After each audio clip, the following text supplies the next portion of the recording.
વાળ વધારે ખરતા હોય તો તેલ લગાડવાથી શું એમાં ફરક પડશે તમને? તો ઘણા લોકોને એવી માન્યતા હોય છે કે મેડમ હું દરરોજ તેલ લગાડું છું તોય મારા વાળ કેમ વધારે ઉતરે છે, અથવા બીજી જગ્યાએ જોઈએ તો એવું પણ કહેતા હોય લોકો કે મેડમ હું જરાય તેલ નથી લગાડતું અને એના લીધે મારા વાળ ખરે છે. તો આ જે માન્યતા છે એ સાવ ખોટી છે. તેલ જે છે એ તમારા વાળને પોષણ આપતું હોય છે, એને કન્ડિશનર તરીકે હેલ્પ કરતું હોય છે. એટલે કે જ્યારે પણ તમે હેર વોશ કરો તો એના પછી તમારા વાળ ડ્રાય કે રફ કે ફ્રીઝી ના થઈ જાય એનાથી મદદ આપતું હોય છે. સો હેર ઓઇલ જે છે એ બેઝિકલી તમારા વાળની ઉપર એક લેયર બનાવે છે કે જેનાથી તમારા વાળ જે છે એ સોફ્ટ રહે છે, મુલાયમ રહે છે, ડ્રાય થવાથી બચે છે અને મેનેજેબલ રહે છે.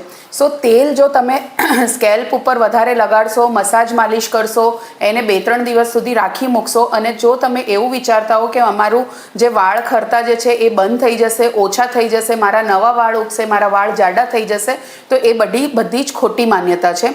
બિકોઝ તેલ જે છે એ બહુ જ જાડું મોલિક્યુલ હોય છે, એ તમારા માથાની પરતમાંથી અંદર ઉતરતું નથી અને વાળના જે મૂળ જેને સ્ટ્રોંગ કરવાની જરૂર છે હેર લોસના ટાઈમે એ થતું નથી.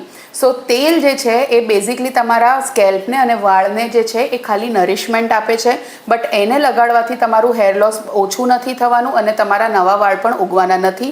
એની જગ્યાએ તમે ડર્મેટોલોજીસ્ટ પાસે જાઓ, તમારું ઇવેલ્યુએશન કરાવો કે તમારું હેર લોસ કેમ થાય છે અને એપ્રોપ્રિએટલી દવા લો તો તમારું હેર લોસ ધીમે ધીમે કરીને ઓછું થશે અને તમારા નવા વાળ ઉગશે. Thank you.